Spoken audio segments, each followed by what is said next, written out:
Beneath the Snow, the river moves, a daughter's journey through memory, grief, and redemption in the city that could never truly forget her.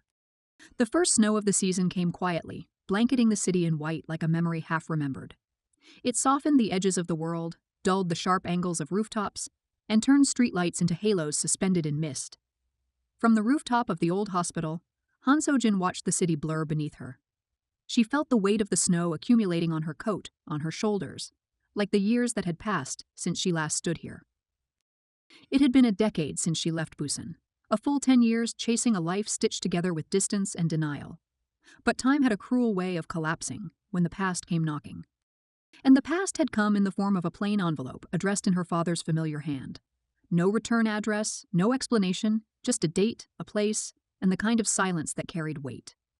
The hospital had not aged well. Closed after scandal and whispers, its halls had become hollow echoes. Paint peeled from the walls, and old beds were left to rust where they'd been abandoned. The cold moved through it freely now, through cracked windows and forgotten corridors. It was no longer a place for healing. Inside, Sojin's steps were soft, almost reverent. She descended the stairwell slowly, her breath visible in the stillness. The letter sat heavy in her pocket not because of its contents, but because of everything it didn't say. On the ground floor, the main lobby greeted her like a forgotten stage. Dust and debris scattered like broken props. She passed through it with the quiet confidence of someone who had once known this place intimately. Her feet carried her to the old morgue, even though her heart resisted the direction. The door groaned as she pushed it open. Inside, the air was still, colder. The scent of rust and time lingered like something sacred and spoiled. She crossed the room slowly, her breath catching when she reached the far corner. Under a loose tile, exactly where she somehow knew it would be, lay a small tin box. She knelt to retrieve it, brushing snow from her gloves. Inside were faded papers, files, notes, and photocopied receipts. Secrets pressed between pages. Evidence of a man whose reputation had crumbled quietly beneath the weight of his own ambition. Her father had not been innocent. That much was clear now. He had approved operations with too many risks, made decisions that placed reputation above ethics, paid to keep things quiet, buried mistakes before they could be mourned. Some of those mistakes had names, ages, stories of their own. Some of them had been children. Seo-jin sat on the cold floor and read every word. Her back against the wall, she took her time, letting the guilt wash over her in slow, bitter waves.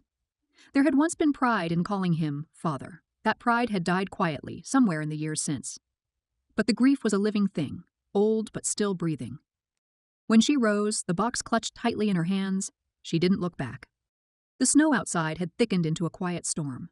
Flakes clung to her lashes as she walked, the city reshaping itself around her. She wandered without purpose, moving through streets that were new only on the surface. Beneath the modern signs and renovated storefronts, the bones of her childhood city still held. Eventually, she arrived at the river. Not by intent, but through something quieter instinct, perhaps. The river where she and her brother had once raced stones across the water, where laughter had been louder than the world around them. Now it was still, a frozen ribbon of silver beneath the snow. She crouched by the edge, gloved fingers brushing the ice. It felt solid, but she knew better. The current was always there, invisible but relentless. On the far bank, a solitary figure stood motionless, distant, indistinct. Yet something about the stance, the way the figure leaned slightly forward, tugged at her. A memory teased at her, but she remained where she was. Not all distances were meant to be closed. In the days that followed, Seo-jin became a quiet presence in the city. She retraced names from the papers, tracking their ghosts through places that had long forgotten their significance. A warehouse near the docks, hollow with decay. A townhouse marked by time and the absence of those who once lived there. An abandoned law office where secrets had once worn suits and smiled. She found fragments, a photograph curled by moisture, receipts, a ledger coated with payments and silence. Together they created a portrait, one she hadn't asked to see but could no longer turn away from. There were no tears, not even anger. Just a cold ache in her chest, the kind that settled deep and refused to move. Grief, she had learned, didn't need an audience. Sometimes it lived in quiet rooms, tucked between memory and regret. Each night, she returned to a motel at the edge of town. It was a plain and forgettable place designed for transients. The radiator hummed in the corner, and the walls were thin enough to let the sounds of other lives pass through. She lay awake long after the lights were off, dreaming of antiseptic corridors and footsteps echoing behind her. On the 5th evening, she returned to the hospital, the tin box in her hands. Snow had crept into its broken windows and hallways, softening the ruin. It looked peaceful in a way, like something no longer pretending to be anything but what it was. She sat in the center of the main lobby, laid each document out before her, studied them again. Not because she needed to, but because she wanted to remember. When the lighter flared in her hand, it cast flickering shadows across the walls. One by one, she fed the papers to the flame. They curled and darkened, their truths becoming ash. It was not an act of erasure, it was a ritual of release, a quiet goodbye to the weight she had carried long enough. When the fire had eaten its fill, she gathered the ashes and returned them to the tin box. Left it on the lobby floor, where morning light had just begun to creep through the cracks. Morning in Busan came slow and muted, the sky a soft blur of ash and light. The city exhaled beneath the snowfall, quiet and heavy with stillness. Han So-jin left the hospital as dawn broke, the tin box behind her a final marker in a place that no longer asked anything of her. She walked with no destination, her boots making shallow impressions that the snow quickly erased. Her body moved forward, but her thoughts scattered like birds startled from a tree. Each step felt lighter than the last, though not yet free. The river met her again at the edge of town, unchanged and unchanging. She stood at its bank, watching the ice gleam under the weak sun. The figure on the opposite side was gone. Only her own shape remained in the reflection, no longer the girl who had once held her father's hand, nor the woman who had run away from the wreckage he left behind. She lingered there, not to remember, but to recognize the place grief had taken her. It had been a companion, unwelcome but constant, shaping her silence, guiding her movements. Now it stood at her side like a shadow no longer cast by the sun. In the days that followed, she turned her attention to the names that remained unanswered in her father's notes. They were less frequent now, more obscure. A clerk, a medical intern, a single mother who had once filed a lawsuit that never made it to court.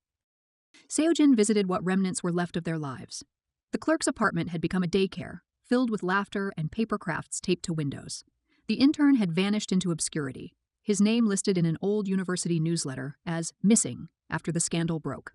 The mother's address led to a modest memorial stone tucked into a cemetery behind a crumbling church, the inscription barely legible from time and moss. She left a single white flower by the stone, its petals quivering in the wind. Not every thread could be followed to its end. Some remained unfinished, like stories stopped mid-sentence. But even the silence spoke now not in accusation, but in reminder. There were consequences. Always. Busan had become a city of echoes. Every corner held fragments of the person she used to be. The alley where she once fell off her bike. The bookstore where she and her brother had spent entire afternoons tucked between shelves.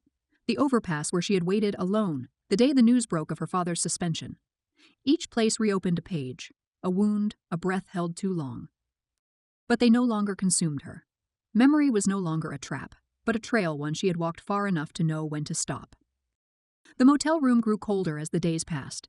The heater clicked more than it warmed. The mirror above the sink showed a face unfamiliar and yet wholly hers older. Yes, but steadier. The kind of face that had seen the worst and lived through it, not untouched, but unbroken. She packed her bag with quiet care. The letter remained tucked in its place, the single thread she would carry forward. It held no comfort, no resolution, but it was really a truth etched in ink and silence. Before leaving Busan, she returned once more to the hospital. Not to linger, but to acknowledge. Snow had gathered thick along the roofline. The stairwell nearly vanished beneath it. The windows had iced over completely, creating patterns that looked like frostbitten lace. She stood at the entrance for a moment longer than she intended, then turned away. The train station was nearly empty. As the train pulled in, its doors hissing open with mechanical indifference, she stepped inside without hesitation. The motion of departure felt less like an escape this time, more like a choice. Through the train window, Busan receded, buildings turning to shadows, lights dissolving into mist. The snow followed the train for miles, flurries spinning like ghosts outside the glass. But Seo-jin didn't look back. In the months that followed, she settled into a quiet routine in a town that asked no questions.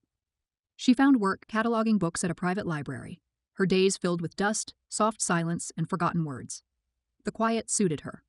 At night, she sometimes walked by the local river, smaller than the one back home, but still moving under the surface.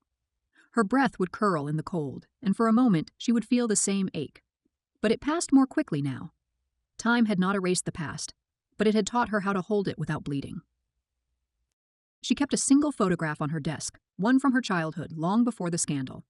In it, her father held her on his shoulders, her face split in laughter. The image no longer hurt. It reminded her that even flawed people could give love, that moments of truth could exist inside longer stories of failure.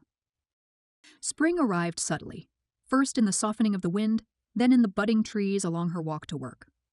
One morning she stopped by the river and stood quietly, her fingers trailing along the railing.